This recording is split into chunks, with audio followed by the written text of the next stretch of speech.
Welcome to Savage Minds. Today's guest is Paul Cockshott. Paul was born in Edinburgh and spent much of his childhood in West Africa, where his parents were working as doctors. He studied economics and computing and has worked both in the computer hardware industry and as an academic at Scottish universities. He has published lots of stuff on computing, economics, and socialism. His books include Computation and Its Limits, Towards a New Socialism, and How the World Works. Paul runs a YouTube channel of lectures on economics and materialism. Paul, welcome to the show. My first question to you is this: how is it that the project for our continued collective existence, especially in this horrible year where our existence has been called up for potential cancellation, becomes demoted to unimportant, while labor is also that which divides us along social lines? We would think in 2020 that the division of class would be more apparent than ever, especially in this horrible year where people are either sheltering in place because they can afford to, or those who are considered the frontline workers necessary for our human survival. Another guest in one of my COVID interviews with researchers, one of them pointed out, Jay Bhattacharya from Stanford pointed out that, in fact, the way that even COVID has been, mitigated has further exacerbated class lines, and it's created this new class of the frontline worker. So, of course, we go back to class issues, which you reference throughout your book, but class issues are extremely important today. And I would think that class issues today would be on the frontier of discussion, not on the back page, because of everything we're living through. I don't really think they have been pushed to the back page. I think it has actually brought it more to the forefront of political consciousness than would normally have been the case. Where do you see this? Well, it is emphasized to the political class that there is a hierarchy of different degrees of essential activities.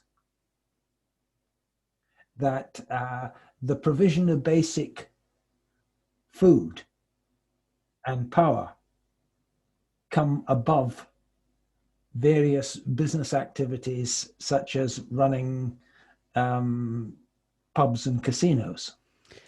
That has come out true, but the people who provide the work are still the same class as usual. Like we haven't really addressed the details of class. We've gone to the tree dressing and the decorations of class, but we still never really got back to discussing who's the one who can afford to shelter in place and who can't. You know what I'm saying? Well, I mean, that is constantly appearing as an issue on the BBC when people are being interviewed. When the BBC interview local mayors, for example, or they interview epidemiologists, these are issues which are constantly being raised. The mayor of Manchester, Andy Burnham, was repeatedly raising the issue that it's impossible to have an effective lockdown when a large group of people can't afford to take a day off work. And that if you can't have self-isolation working, if people are unable to survive without going into work every day, you get other people on the news yesterday saying, how can someone who's heavily in debt afford to take time off? So I mean, it's not that these things aren't being raised. They are being raised, and they're being raised primarily at the level of local government and independent experts or independent spokespeople talking about it. What's noticeable is the absence of a clear set of demands at the national political level related to it, which I think in Britain at the moment is related to the disorganization of the Labour Party following Starmer taking over. Well, that too, although earlier on this year, around April, May, one of the MPs proposed, some actions to help out renters. One would have thought this could have been done months earlier. But we see how capitalism's being treated with all these negotiations, where in the first days, mortgages were handled, not a peep about renters. Renters came out months later, right? Yes. I mean, rent has been, there has been an implicit set of neoliberal assumptions which have not really been taken on by any of the political parties. That is that the certain categories of income are not to be questioned, and rent is one of them. To an extent, they have questioned payment to the banks, because they imposed debt holidays. But the debt holidays don't stop the debt building up. They just mean you don't have to make the interest payments at this point. And there's a whole set of neoliberal assumptions which have built up since the 1970s, which are so deep in people's consciousness that they don't even think of how to take actions which would question them. So it never entered into their consciousness in the early stages of the epidemic. It never entered into the consciousness of European politicians that they could take the kind of radical measures that the Chinese took to actually totally stop the transmission and eliminate it as a disease. Yeah, unfortunately, those days are long gone. Even, the most optimistic scientists say there's no chance of getting this to zero. So here we are looking at every country in their own turn is doing various forms of lockdown, and clearly it's only helping a little. Here in Scotland, they had it almost down to zero. And a report came out a week or so ago saying that if they had continued with the policies they had beyond July, and they had stopped all travel in and out, they'd have got it down to zero and prevented any further transmission. But the assumption that the travel industry is so essential and is so inbuilt that they weren't willing to contemplate. They didn't even consider stopping all travel. It's mind-boggling, this, to me, simply because we're now paying for it, and they're doing these, the lids on the kettle, so to speak, blocking the counts, so they think, and it's on and off again, on and off again. I presume we'll be in this until April again. I think so, yes. It raises serious issues, Paul, because I was thinking about your book all this time, because I got your book right before lockdown, and I was like, really struggling to have time to even eat or sleep in February and March. That was a horrible time for many of us. But what really struck me were our conversations we've had over the last even 2 years over the issue of immigration. And I thought a lot about this because your book, the second chapter, I believe, focuses on the pre-class economy. Yeah. And I kept thinking about this in relation to what's going on this year with all these various virus mitigation techniques across the planet. I wanted to know if you could perhaps discuss what the pre-class economy is and explain it to listeners here who might not have that kind of vocabulary for economics. And when did pre-class economy die out and class jump in? Because I think this is one of those links that might be helpful for us to understand really what's going on today in terms of the discussions that you raise in your book. Analyzing the heart of your book is really an analysis of both capitalism and socialist economies. And I'd like to hear about how you see this in the scope of what we're even living today. Well, we're living at the moment through what is a short-term crisis, the crisis of COVID. But this short-term crisis, if you read Turkin, is a characteristic type of crisis which occurs repeatedly as class societies go into a stage of decline, a stage where they're pushing the carrying capacity of the environment, and the population rises to levels which are threatening the carrying capacity of the environment, and class differentiation becomes even more extreme. Under those circumstances, one of the factors which historically has kicked in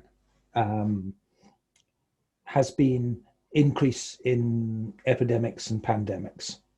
He shows this very clearly with a number of historical incidences. So in one sense, what we're going through at the moment is a temporary phenomenon, a short-term phenomenon.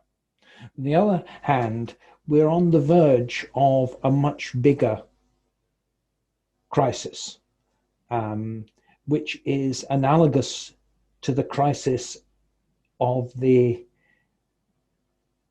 10,000 BP before present, which was the last time that there was a radical climate change, a climate change of, if you look at the Greenland ice cap record, 14 to 20 degree rise in temperatures. Now, you were asking about class society. Well, why is this relevant? Well, the 10,000 BC is about the shift from the Mesolithic to the Neolithic. It's the shift from an economy based on hunting and gathering, in which no significant class differentiation can arise, because people, insofar as they have to follow herds to hunt and rove around, can only have as much private property as they can carry on their person. And you therefore get societies which are highly egalitarian in their this division of resources. In the late Mesolithic, you start to see the formation of some kind of fixed resources which people could get some inequality from. If you get the establishment of people building fish traps or monopolizing a particular area of favorable land, as some of the excavations in North Yorkshire have had. But this is very minor. It's not until you have agriculture that basically that you can get a transition into a type of class society.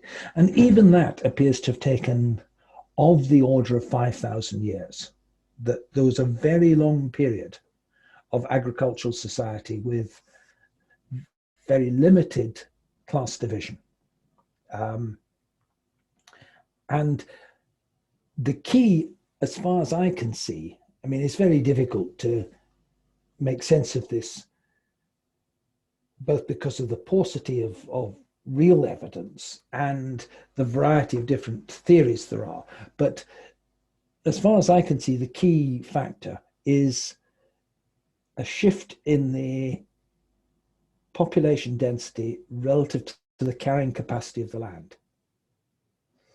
So long as if you take the first towns are formed about immediately after the deglaciation of 10,000 BC, okay? Or 10,000 BP. Immediately after that deglaciation, you get this radical change in the climate. The humans have hunted to extinction the megafauna. The megafauna, under the change in the environmental conditions, get hunted to extinction. the old mode of life becomes impossible. So people start to cultivate grains. Now, people had long known that that seeds grow and all the rest of it, but it wasn't worth doing anything with it. So they start to cultivate grains, and you get the first settled communities within a very short time after the ice sheets melt. Now, that doesn't immediately lead to class society. If people look at the ruins of Catalhoyuk, there's no evidence of income differentiation in the population. And there's certainly no evidence of patriarchy in the archaeological remains.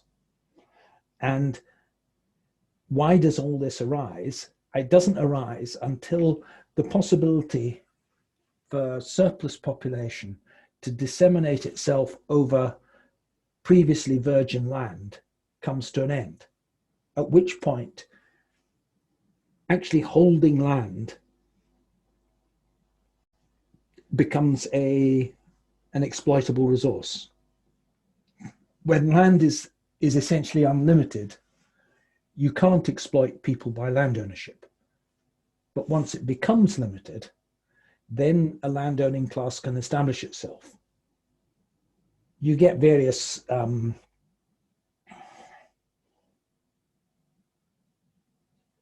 complications in the case of the growth of landowning classes in Russia in the Middle Ages and things, but leave that out. Basically, the issue is are there fixed resources which could have been monopolized by a class of landowners, and that didn't exist until a certain population density had been reached. And what happens as a result of having land then? When you have a person that owns most of the land, does that in itself naturally form class, or is there something else also that's necessary? Well, the ownership of land is secondary to the forming of class. The forming of class, what they want is not the land, they want people working for them. And you get an intermediate stage where you have unfree labor whilst it's still possible to emigrate. So in a landowning class can only establish itself as a commander of labor in the presence of virgin land by the use of unfree labor. And you see this, Turkin shows that sorry, it's not Turkin, sorry, I'd have to check who it was. It's shown in the case of, say, serfdom in England, that once the population density had reached a certain level, they could get rid of serfdom, because at that stage, the threat of evicting someone from the land was enough to force them to pay rent. So long as people could migrate somewhere and set up farm themselves, the only way you could force them to pay rent was to enserf them and tie them to the land and prevent them moving.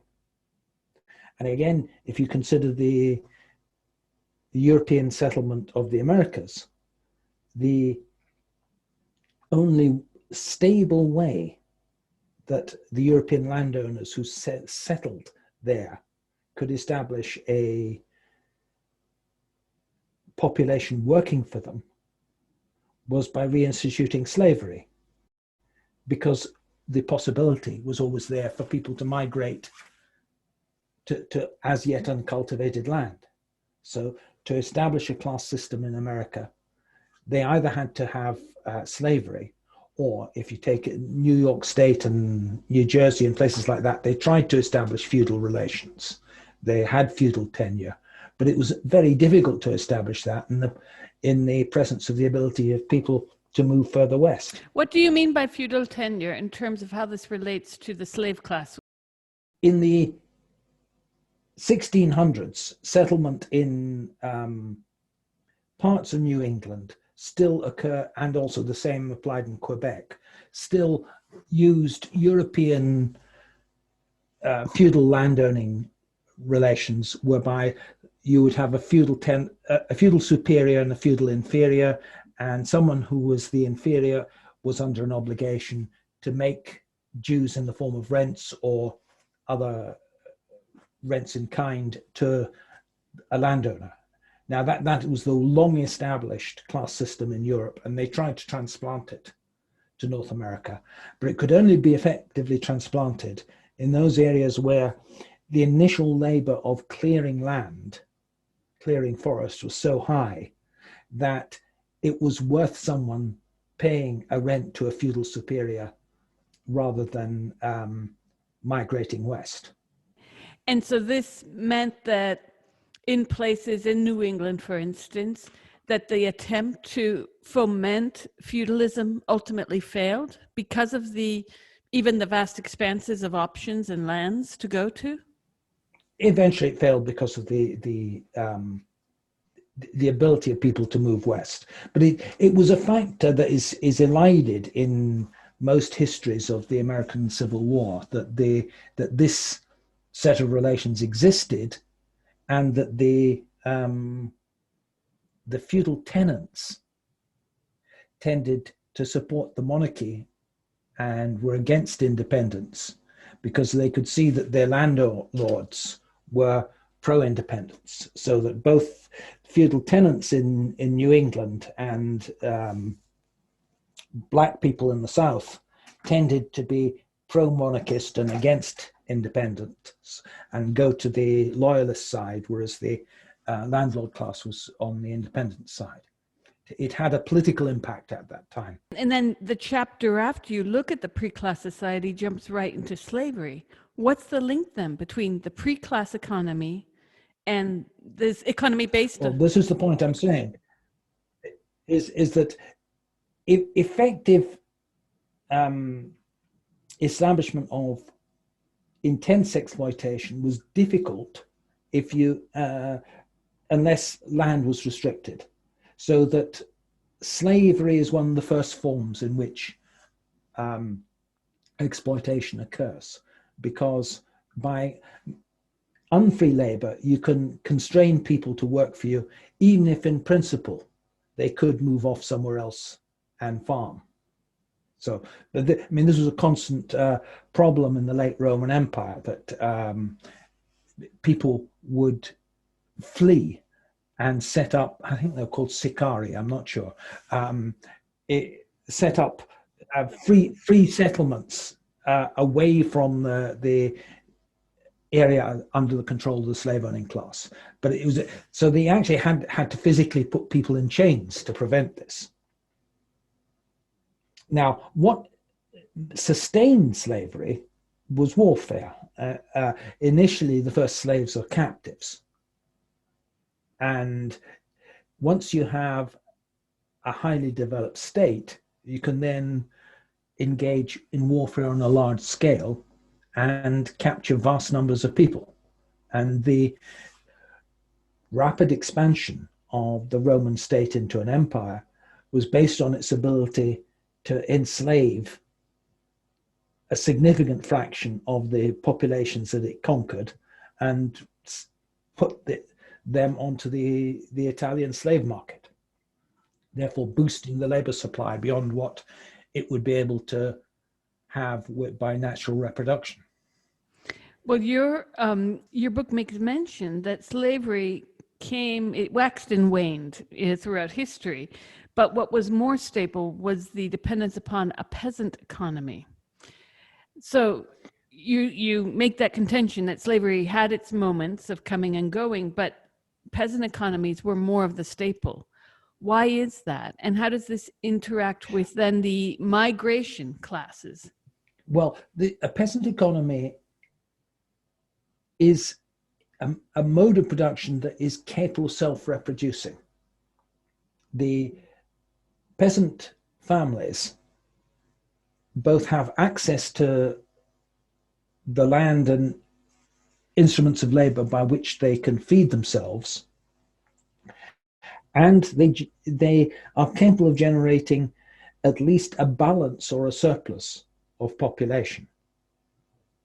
Now, when it generates a surplus of population, the exploiting classes increase the level of exploitation and eventually lead to a cyclical crisis. But the point is that the slavery was incapable of reproducing its population.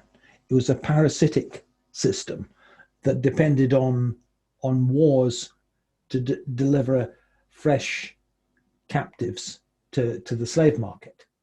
The slaves were sexually segregated, weren't allowed to reproduce themselves, and therefore there was a constant need to capture more people. And when the supply of slaves dries up, then there is a pressure on the landowning class to transfer their slaves into essentially peasants by allowing them a plot of land that they can settle on as a family, so long as they continue to deliver labor service to the landlords. So you get the transition once the labor supply from war and conquest dries up. So holding on to land seems to me to be one of the major controls here, even to the present day, which keeps people completely disempowered from a certain kind of, especially 2020, a certain kind of coaxing along at the bare minimum, right? Like those people, even poor people around the world who have a plot of land, who can afford to grow their own food in the month of lockdown, will not have arguably starved to death. But the many Yes. people renting flats in New York, London, what have you, who have zero access to this, had to personally put themselves in a quote unquote, frame of terror, of infection, in order for them to get sustainable resources, for eating and Yes. arguably clothes. And so this is fascinating to me because as a child, I had no idea what this landowning was all about, but I heard people saying land, you can't go wrong with it. It'll always improve in value. And it's the only good investment to make, right? So I grew up with these like little blips and quotes that I heard throughout the world, myself not being at all interested in those kinds of things. And then here we are, we grow into adults and we realize that we can throw away money at a landlord's, effectively his pocket or her mortgage payments. But we are throwing money somewhere always, unless we're the landowning class, right? So this would mean that exploitation, as you've just described it, from the slavery classes to the peasant classes, would rely upon the dispossession or the lack of access to land and housing. Well, it's not quite as simple as that. Okay. It relies on the threat of dispossession. For it to work, the peasants actually have to be on land and able to farm it. But in order to obtain revenues, the landlord class has to be able to threaten each individual peasant with eviction if he doesn't pay his rent or they don't pay their rent. But then we have a model in history that also functioned as sort of a go-between between slavery and renting, sort of the indentured servitude model. And that seemed to have some, in certain countries like Trinidad and Tobago, seemed to have some long-term benefits to those indentured servants, because at the end of 2 years working for it, I went back and looked at historical papers for an article I wrote a few years ago, and I was able to see that, some of these folks would come over, have to work, and pay back their transport from what might be today Pakistan or India, but they became landowners rather quickly, even in terms of today's economy. Like you would never see a college graduate with $80,000 of debt to a U.S. institution for their bachelor's degree, in which they can't find a job anyways, and they will still be in debt 20 years later, likely. Yes. So in a way, I was reading these details, I was thinking, well, I would have been indentured servitude comparatively looks great, Why did that system just fail in terms of it provided too much benefit to the recipients? I'm not an expert on what happened. I've never studied the class relations in the West Indies, so I can't really comment on that. Okay. Well, then tell me, why is it that the peasant and the slavery models functioned, and yet, with all that we know since, especially post World War II, we are aware of, or we're sold as a society of the benefits of capitalism, and each person, man, woman, for his own, her own, and you can build up your own capital and be in charge of your own life. And now here we are, skip another 40 years from Thatcher to countries where a vast percentage of the working market are freelance entrepreneurs, these startups, all these words that people have been given the past 10 years ad nauseum. And there seems to be less worker stability than ever in many countries. Tax rates for people who are freelancers in most countries is higher than if they were a dependent worker. What's gone on then with the labor market? Why this model of independent contract as quote unquote more successful, or is it just better for businesses? I think this is a consequence of the movement of capital to China and the Far East. The Western capitalism went through a crisis from the 1970s to the start of the 80s. And that crisis was fundamentally due to the fact that you had very rapid capital accumulation in the Western world, rapidly rising production, rising living standards, and this was done on top of a population which was shifting from being a peasant population to being an industrial population. If you take countries like France and Italy, in 1945, they still had a majority of their population that was agrarian. And there was a lot of scope for capitalist industry to greatly improve productivity by expanding mass production industries in all these areas. So you have the post-war 30-year, Trente Glorieuses, etc., founded on that basic shift in the mode of production from peasant families to people working in Fiat, Citroën, etc., and a huge increase in productivity and change in the mode of life. If you think of some of these, the Jack Tatty films from the period, they're very good at showing this. Now, or if you read some of H.G. Wells's novels from around his early novels around 1905 or so, 1910 or so, again they portray this process taking place, and that reaches its limit in the late 60s, early 70s, when the reserves of labor have been used up. And the rapid accumulation of capital means that workers are in a very strong bargaining position and are able to increase the share of national income going to labor and reduce the share of national income going to capital. Now, that was seen as a terrible lesson by the property classes, that this was a disastrous situation to get into. And in the neoliberal period, their get out was the fact that suddenly China opened up for investment from the late 70s. And they could shift their investments to China. They could shift their mass production to China. So the decline in employment by large industry in Europe is a side effect of the deliberate shipping of that large industry to areas of the world where the migration from the countryside was still taking place.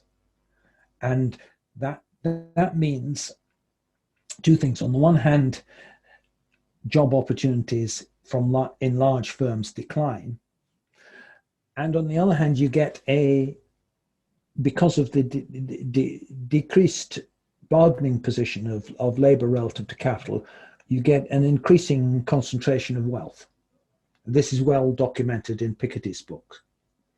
And the increasing concentration of wealth means that there is more opportunity for servant classes, people who are basically providing services to the wealthy. And this tends not to be large scale. Look at the mass of people engaged as cycle delivery people. This strikes me as a really telling indicator of the social process that has gone on.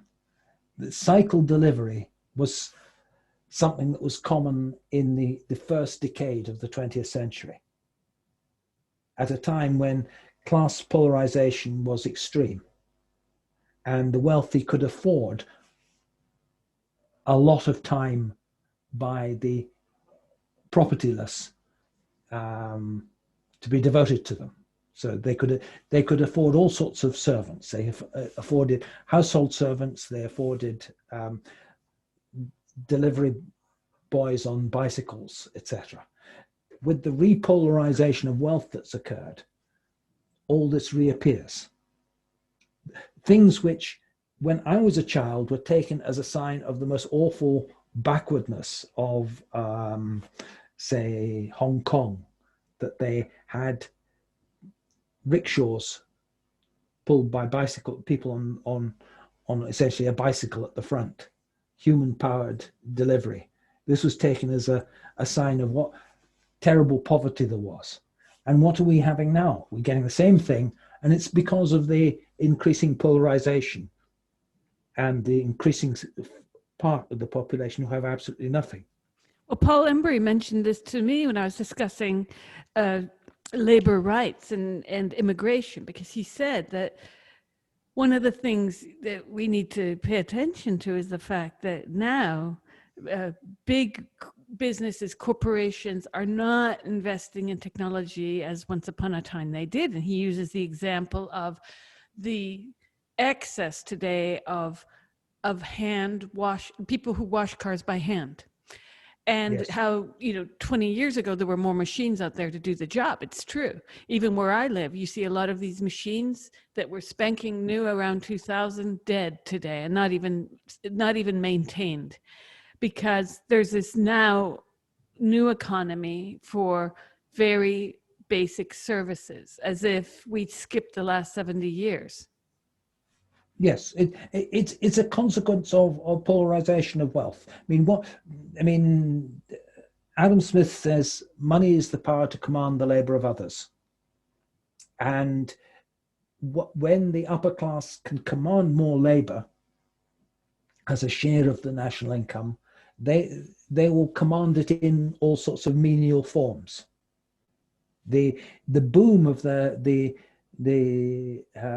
well, it really started in the late 30s, but in Britain, it didn't start everywhere in the late 30s. But the boom from the late 30s to the 1970s was based on mass production and raising general consumption levels of the mass of the population. And it's quite different from what exists now.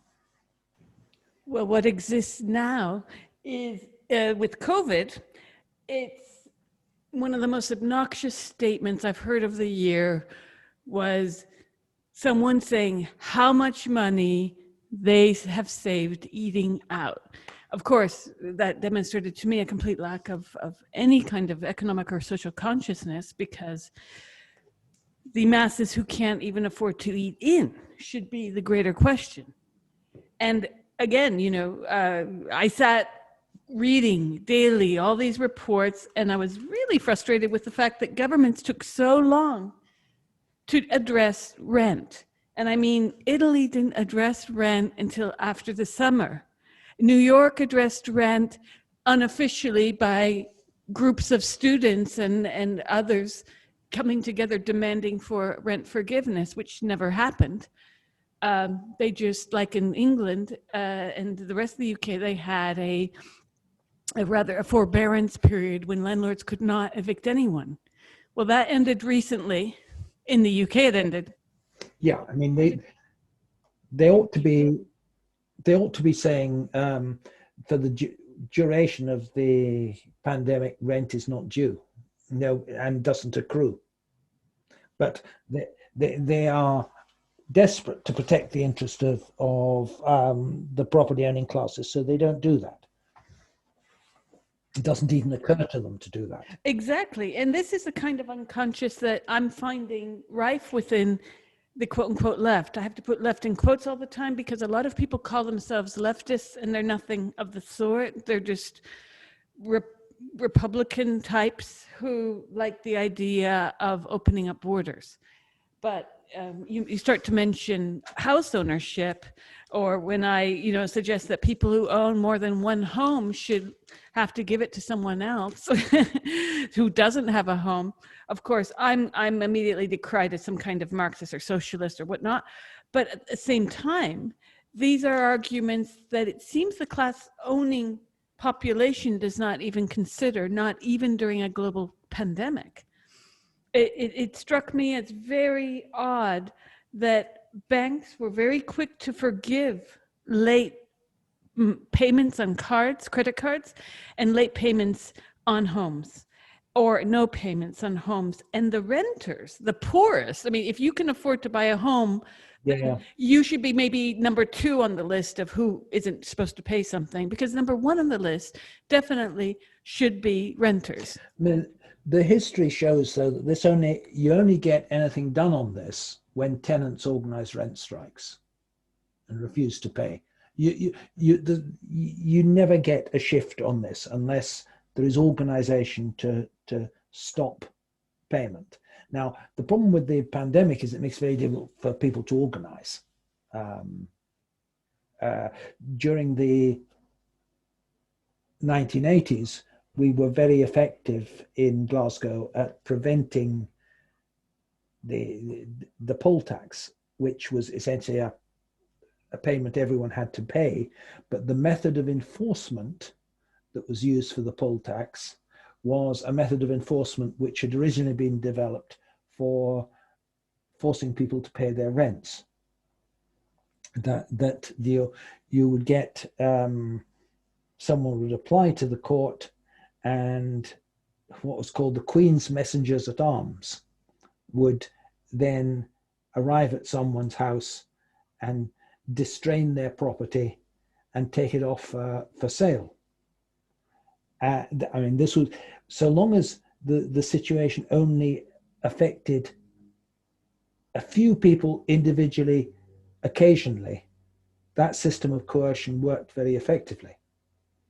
When, under some other circumstances, and historically in Glasgow there have been 2 of them, I'll deal with the most recent first, which was during the poll tax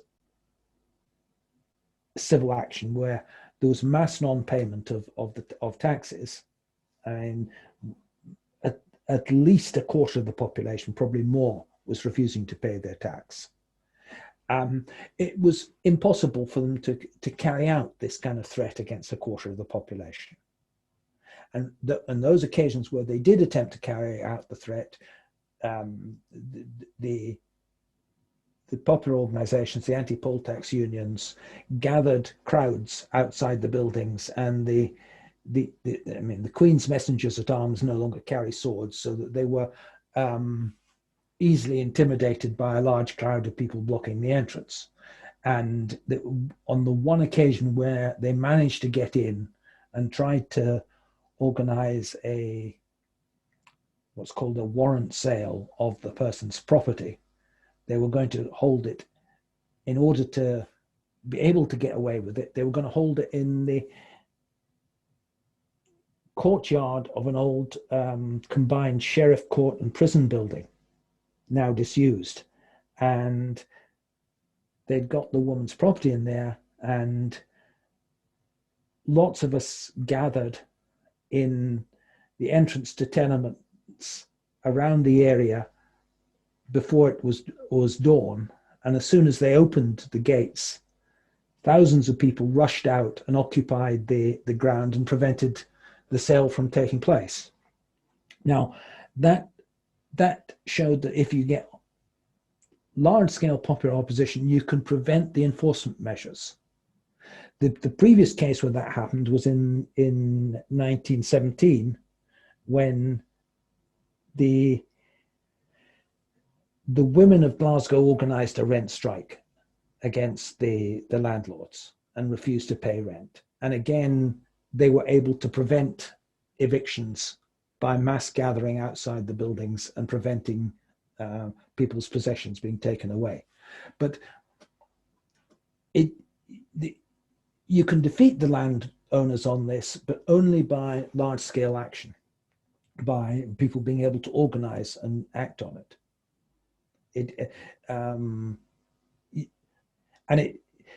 To build up the organization to do that, you have to be out campaigning and knocking door to door and leafleting for a period beforehand before you're strong enough to do it.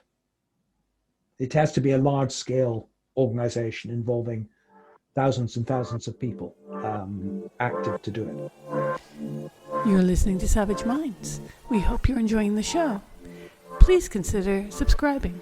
We depend on listeners and readers just like you. Now, back to our show.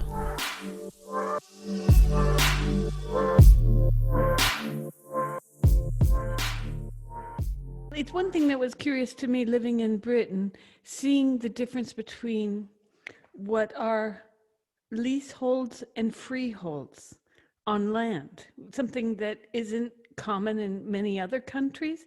Can you just explain what those two mean and how that enters into discussions of workers' rights?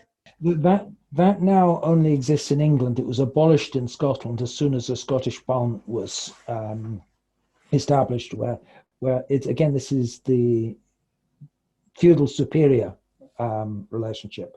When I moved we'll go back to 1998,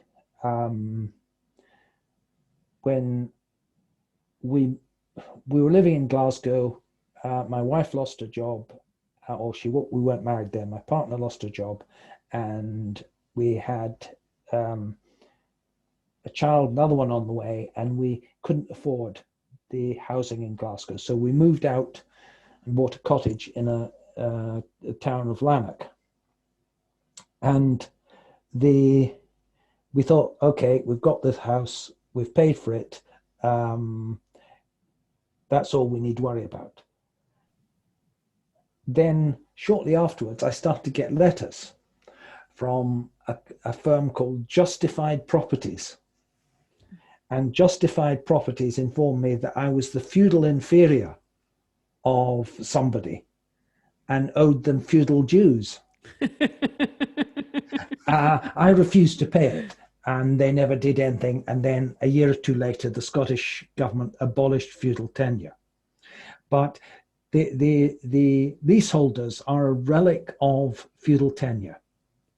The theoretical situation is that the monarch owns everything.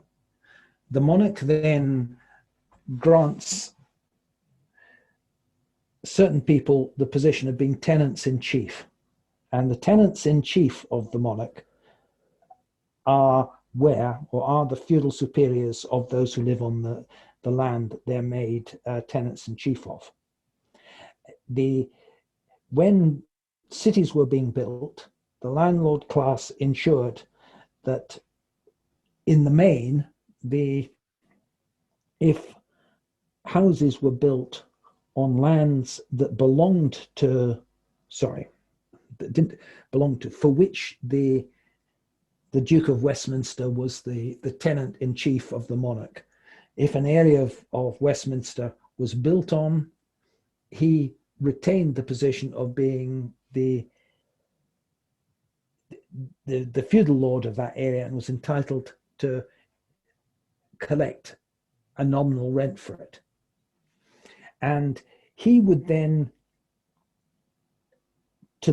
go to negotiate with the builder in the Victorian period who was going to build a street of houses, that these individual houses would be leased, the land on them on which they're built would be leased from him for 99 years for a certain rent payment each month or each year.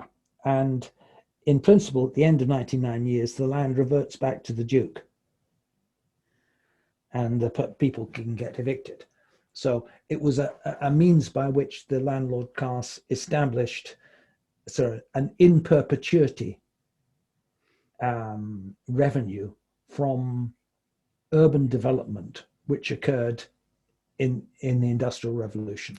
But also, there wasn't a central land registry established until much later. There is a central land registry. There is now, but that took 50 years in the making, because in 1873, there was the publication of the Return of Owners' Land in the so-called Second or New Doomsday Book, which led to the failure of a push for a land registry at the time. The land registry didn't come into existence until 1925. But Paul, of the land registry, that may be that may be in England. I'm familiar with the Scottish registry of Sassines, which was much earlier. No, this is Wales and England. Yeah, 30 to 50% of the Crown tenancies today are unknown, and a vast chunk of the country's acreage is held by nobility in what is commonly referred to as hidden coalitions. So in the UK, well, not the UK, I'm sorry, in Wales and England, you have an obfuscation as to who owns the land by virtue of it not being in the register. Well, I mean, I think the progressive parties should call for the cancellation of all the royal tenancies and reversion of all the land back to the Crown estate.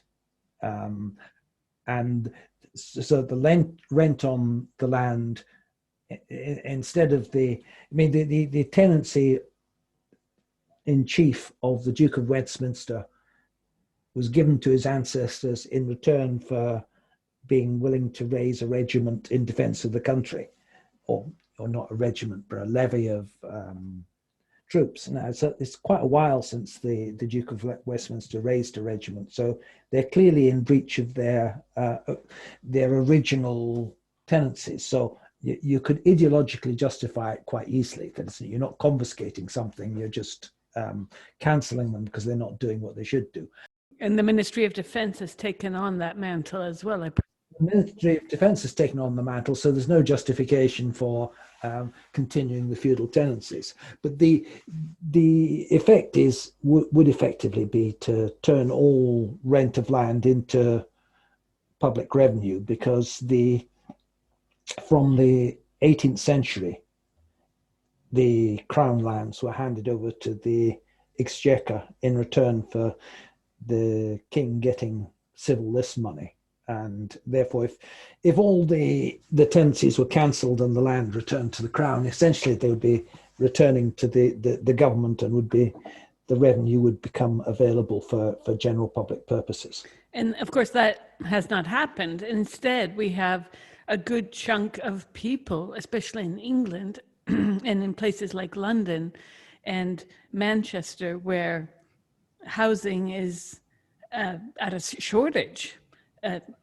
So it's reported. Meanwhile, you have a vast majority of the people who are not in possession of the control of their wages, in essence, because they have to constantly give back. A large part of it goes over to landlords, yes. Exactly. Yes. And I would think that in an era of COVID, that this would have been front and center in parliamentary discussions, and has clearly not been the case. How is it then that the society, a very class-driven society such as England and Wales, where the poor cannot have any kind of recourse then to their own continuation, really? I mean, they're going to be constantly poor from one to the next generation. This is what history has shown us. Well, that is what the Keir Hardie founded the Labour Party to end. If you look at what Keir Hardie's original proclamation of, one of his aims was the end to end landlordism. And to an extent, that was a central objective of Labour governments up until the 70s, where they introduced rent controls to prevent the rise in private rents. They gradually introduced security of tenure legislation, and most importantly, they carried out mass building of public housing, so that by the mid 1970s, more than half of all the houses in Britain were publicly owned and were available at non-profit making, break-even levels of rent. So that was the social program to deal with it, and that was ended by Thatcher. And what we're dealing with is the ideological consequences of essentially neoliberal ideology having been internalized within the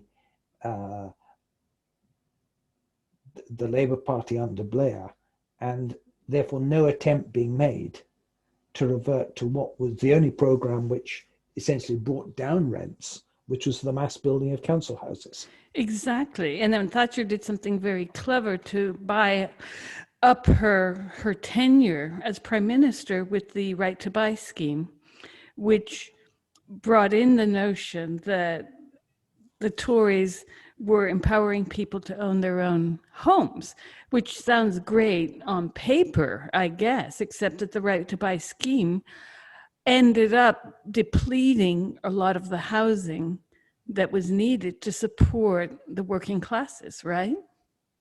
Yeah, I mean, it was a benefit to the people who were existing sitting tenants. When they died, the things were bought up by speculative property owners, private landlords, and therefore what were built as public housing end up being owned by private landlords to exploit people at huge rents. And here today, where people are unable to go to work in various lockdowns in various countries, as is now happening, the US is now hearing that Biden might plan for them too to be in a lockdown beginning the day that he begins his presidency. How is any democratic society supposed to square this with equal rights? Because Well, you'd have to count. I think, in general, the left is far too narrow in its focus of issues on which it raises demands. Well before COVID, I was arguing that one of the key things people should be demanding is, as I was saying, the transfer of all land ownership or landlords into public ownership by reverting to crown estates in Britain. But in the case of someone like France, you'd have to pass a law nationalizing the land. But there should also be a general debt amnesty. I mean, you should just cancel debts beyond other than debts to the state, other than tax debts. right. And you postpone the tax. In the case of the COVID case, you postpone the tax debts until after the you postpone tax collection till after the pandemic's over. Well, this is being considered by some countries because people are unable to pay taxes in the first place. I mean, it's going to become a necessity when more and more people are facing legal actions for monies they owe, correct? Yes, but I mean, the only way you ever stop this historically is if the people who are faced with that actually organize themselves collectively to prevent individuals being picked off. And have there been groups in Scotland, or, well, I should say England and Wales even, trying to push back on this? On the tenants issue, yes, there has been some tenants organising in Glasgow. Okay. But it's not at the level that has existed historically. Well, in your book, you talk about the narrowing of the wage gap. This is something that's been noticed outside of the UK as well, where the division of domestic labor, the distribution of wages, the move away from the domestic economy, moving labor away from the domestic economy towards what's now, this idea of globalization. We've seen that these strategies have failed. Even now in the US, we're seeing the most shocking things where the right-wing party is calling for, bizarrely, more protections of the working class than the actual Democrats themselves, which shocks me because I would think the left wouldn't have forgotten this as a major part of its undertaking historically. But it seems the left has left the poor out of the picture, especially during COVID. Well, I mean, I think in America, which is the right and which is the left party is a movable feast, really, isn't it? It's changed over time, and there's no reason to think it won't change in the future. But I mean, you're left with the big question, which was a question even in the first decades of the 20th century, which is why in America there's been no successful social democratic movement, social democratic party ever. So that everything is left between two parties, neither of which is inherently a left or a right-wing party, which opportunistically can shift. And we're seeing, I think, more and more confusion of what the left and the right means today, even outside of the US. I mean, we're seeing, well, I Googled you to look for one of your articles, okay? And I came across a website. I have to read this to you. It was rather funny. It called you a reactionary, accused you of hating gay men and trans-identified males. Actually, the article goes on to accuse you of hating anything and everything but leprechauns, basically. But this was Center for a Stateless Society. What happened to the left, where we have leapt ferociously from a focus on material inequality, means of production, and so forth, to the lack of access to the means of production, even?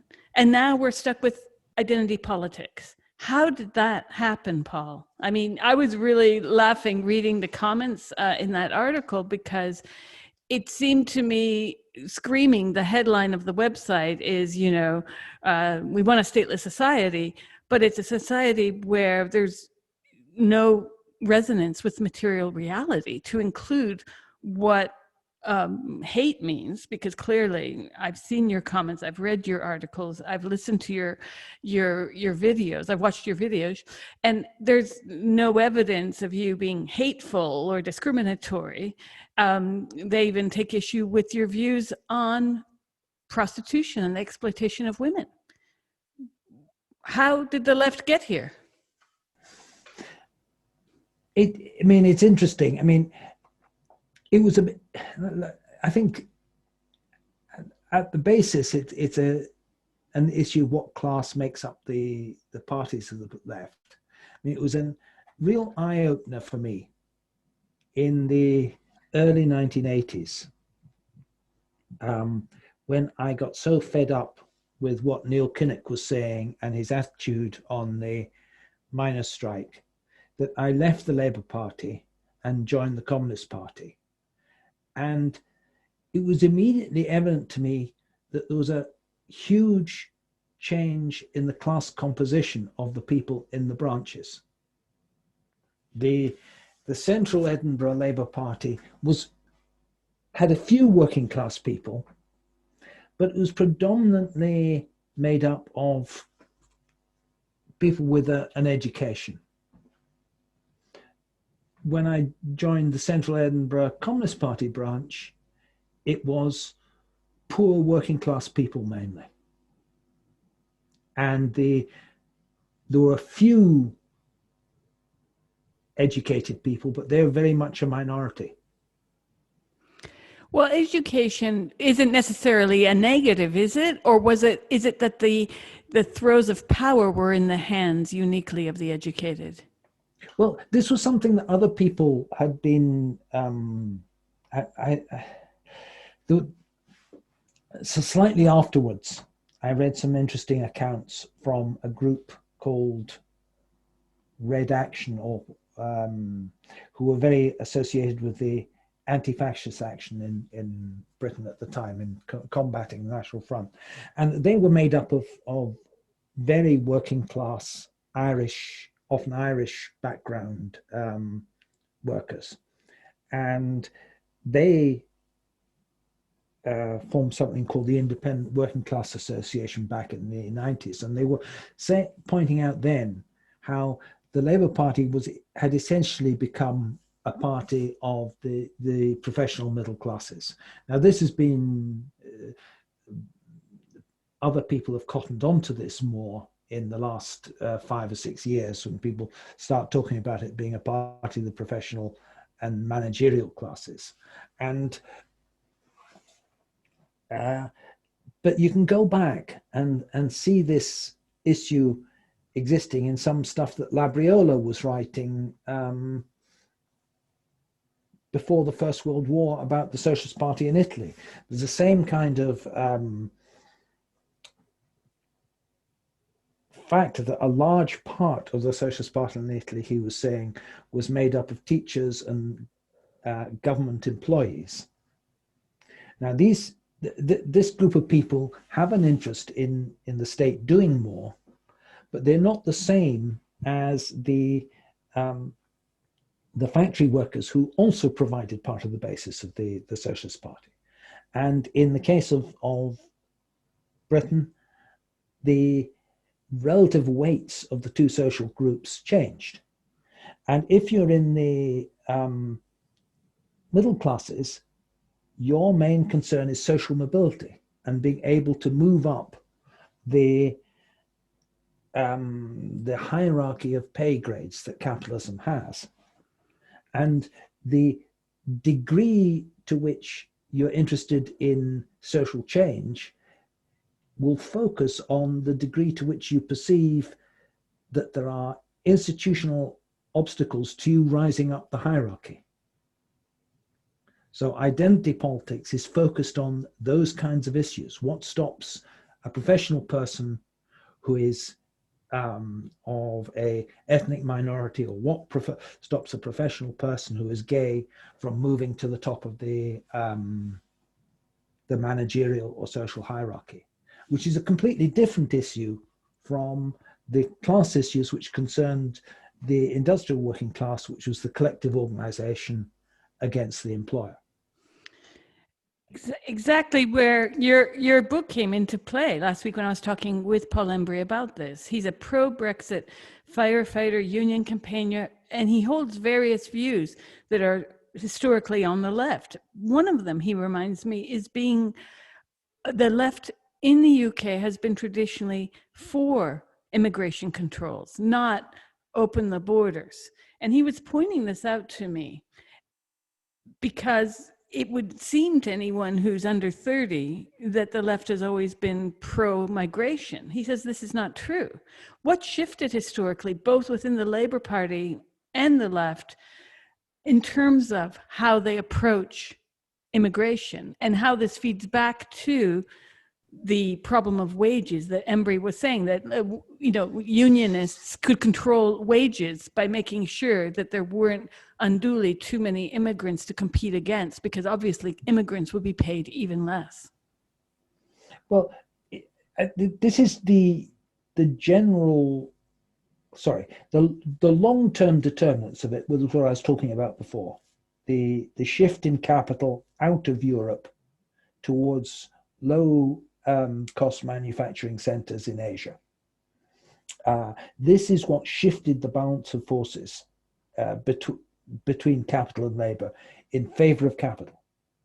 Now, the positive aspect of that also, sorry, that then produces all sorts of this change in the mode of material production, or the economic level. It's not a mode of material production, but the change in material production from actually having factories in Europe to having factories in the Far East means that the whole social class system and organization, which had been built up by the working class around that prior organization of industry, gets destroyed. And you then get the parties, which were the parties of the working class, taken over by the professional middle classes. The hopeful sign, though, is that that process of ability to shift capital to China is coming to an end. Wage rates in China are rising at an astonishing rate. It's no longer cheap for them to do that.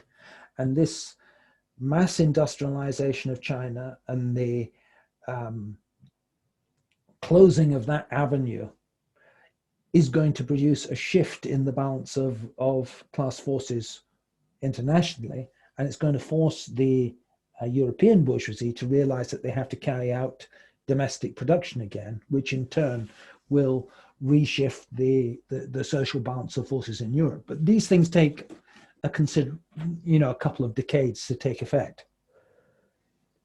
Well, one of the things that brought the rates of COVID back up in places like Italy were people, both those going on vacation, but another class of people, the middle upper class, that was making trips over to Romania and Bulgaria to bring back carers, workers, low-wage workers for their parents, their elderly parents. So we're seeing how Europeans have a direct connection to even to the former Eastern Bloc countries to get cheap labor there. Yes. Import it back. And then these people, of course, are left with mingling human rights in certain cases. I mean, we've seen this even with the disastrous effects of people dying in trucks in the UK. Yes, yes. And these are all parts of what you get to in your book, that this person seemed to take a dislike to you of hating prostitutes. Well, you don't hate prostitutes. You have given an analysis against prostitution, which is very much in line with what Engels himself wrote in History of the Family, Private Property, and the State. How is it that women's rights and the right to understand how prostitution was formed historically, how it is even formed today, with a vast majority of prostitutes being inculcated into this quote-unquote job, as the sex work types like to say, it is a job like any other. They're inculcated into this as children. So it becomes very, it beggars belief that the left is getting behind something that has its roots in human slavery. This kind of attitude is basically the internalization of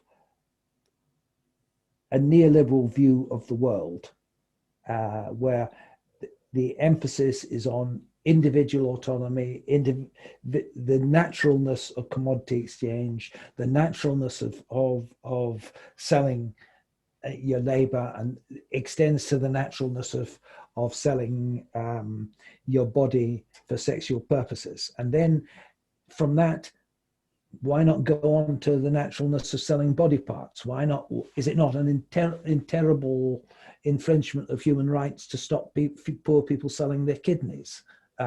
Is it not a terrible infringement of human rights to stop people selling themselves into slavery? Once you start accepting these liberal assumptions, there's no end to it. Well, you address this in your discussion of prostitution. You note how brothels originated in slave society and how this fits in today with what is known as human trafficking. And as you know, much of the left is caught up in reconstructing prostitution as agency under the moniker of sex work itself. So what's wrong such that the left does not examine the aspects of child grooming, rape, and human trafficking around the issue of prostitution that seemed to me 20 years ago to already have been well documented. I mean, this is not new news. This is old news, right? Why has the Labour Party clung on to this? What is with, prostitution is just work like any other? Because we know that we're not seeing neurologists and lawyers rushing to become sex workers. We're seeing people from the very dregs of our society trying to eat.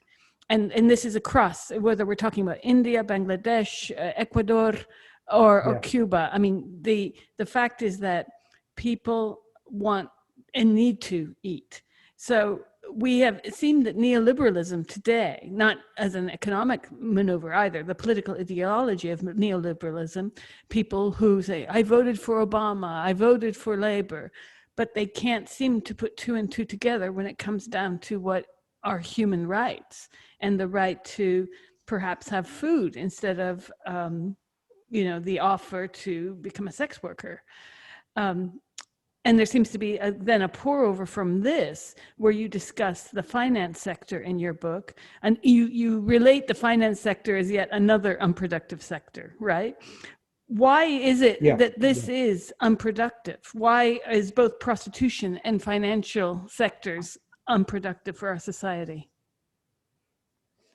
Well, in the case of prostitution, the only basis on which people classify it as work is the fact that money is being paid. So they're taking a definition of work which is based on wage labor. They're not taking a definition of work based on, does it actually produce anything? Because there's obviously anything that sex produces is babies. And that's not what the prostitutes' clients are paying for. They're paying so that they won't have the obligation to support any babies. So it's clearly not productive in any sense of continuing society. And in fact, Bentham, I think quite accurately says that it had historically had a huge detriment on the growth of population, since the survival rate of prostitutes' babies was so low. Now, as soon as you take your eye off the actual just transfer of money as a definition of whether something is productive, and actually look at what's being done, it's blindingly obvious that banking is not productive. The fact that bankers get money is undisputable. We know they've got a lot of money. But if you ask, what do they actually produce? It's clear they don't produce anything. The whole edifice is based on manipulating information. And the manipulation of information is only necessary because industry is privately owned. And the whole objective of the financial sector is, as they put it, wealth management. It's just there to ensure that the share owning class continues to appropriate as much of society's surplus as possible. Doesn't produce anything, because the owning class can't survive on something produced by the financial sector. Financial sector doesn't produce anything they want to consume. What they want to consume are goods and services produced by the working class. Financial sector doesn't produce that. It just gives them a title to appropriate that. So what's the way out of this conundrum where we seem to be vinculated entirely to class by virtue of, well, the have and have-nots of years gone, the landowners and the not landowners? Is there an argument to be made to simply nationalize most industries? Well, it'd certainly be an improvement. It would be an enormous progressive transformation of European politics if old-style Labour policies around nationalisation, which also the French Socialist Party used to have up until Mitterrand, were revived. It would change the whole outlook of politics. But it doesn't necessarily have to take the form of nationalisation. You could simply pass a law saying that just as Lincoln outlawed slavery, you could outlaw wage slavery by saying that in law, workers had the right to the full value produced in the company they worked for, which would effectively transform the economy into an economy of basically cooperatives, because they would the employees would then have a legal right to the property within Ford or Amazon or any other company. That's an alternative to taking them into public ownership. You should simply outlaw the legal relation on which the exploitation is based. You'd obviously also have to outlaw, as I was saying, the private ownership of land and the rent relation. You'd also have to outlaw charging interest on debt. But all of these property relations, the profit from wage labor, profit from interest, profit from rent, all depend on it being codified in law, and legally they're all changeable. But it would take a great deal of determination of a political party to do it. My view is you're only likely to be able to get these things through if a party promises referenda on the issue. You promise a referendum on the getting rid of the property of the landlords in Britain. I mean, nobody holds any great love for these landlords. I think you'd get that referendum through easily. What would be a little harder to get through, however, would be for people around the country who own multiple dwellings to rescind on the ownership of the multiple dwellings, no? Well, I agree they wouldn't, but I mean, I can't remember which of one of my videos I do calculations to show what level of pensions, some people buy them in order to live a life of idleness whilst they're still of, working age. Other people buy them as a form of retirement income. I have done calculations in one of my videos of how much pension people could be paid if just the deductions from people's wages that are currently paid to the financial services industry for pension purposes were paid directly to current pensioners.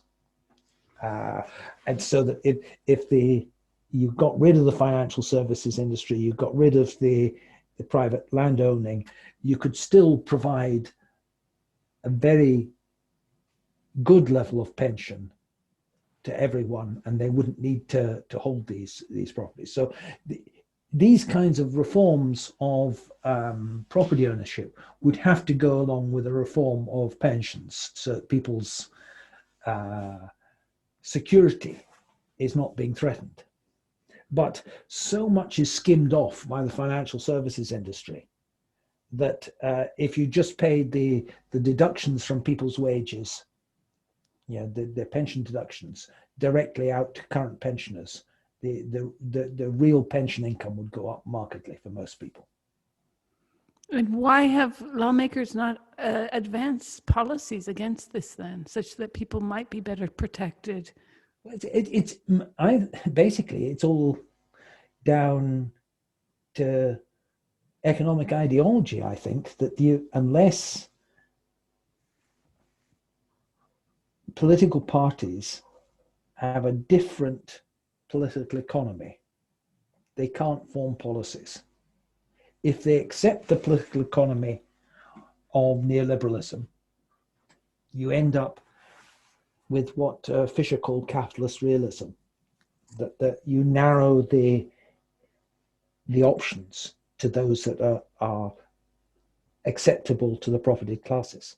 And therefore you really need alternative economics. You need alternative economic theory that is understood by the leaders of political parties.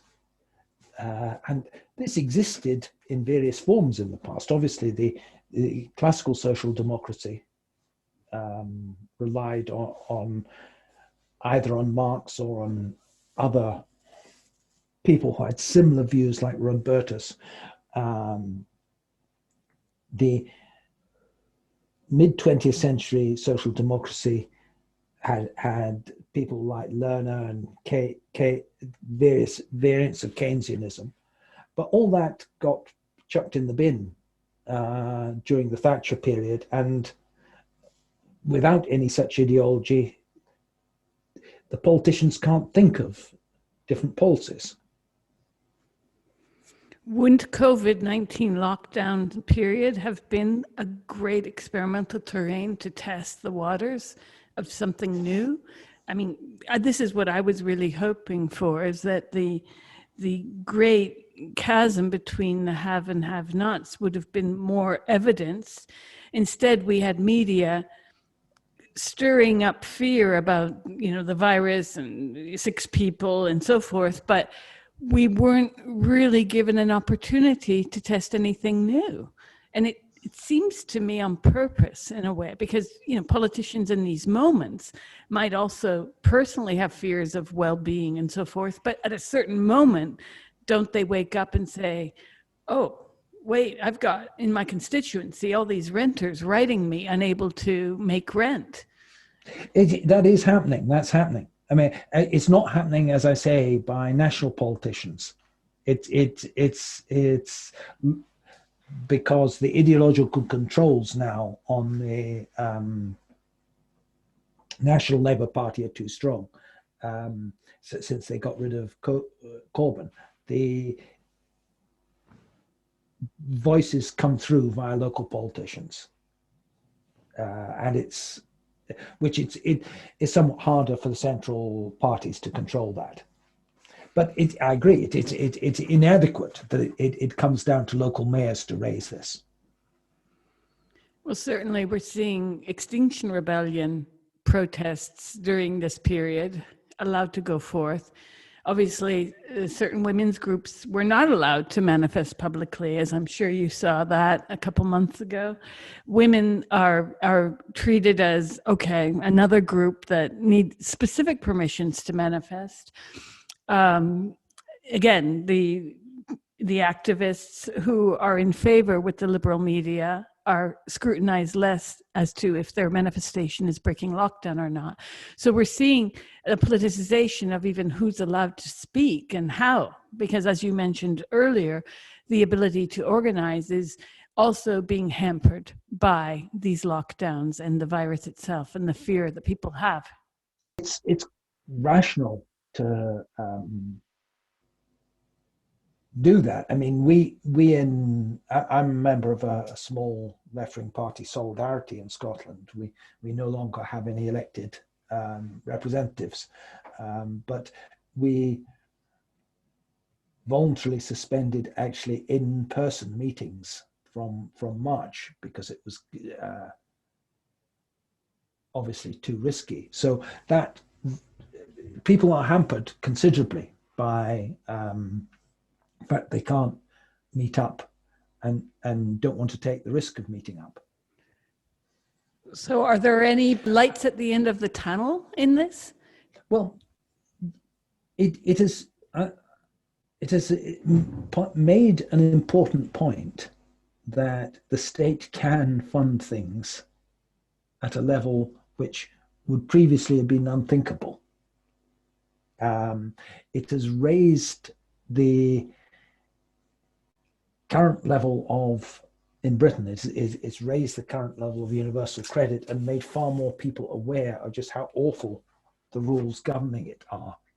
People who would not normally have had to go through it have suddenly been put through it. So I think it will have an impact even when things return to normal.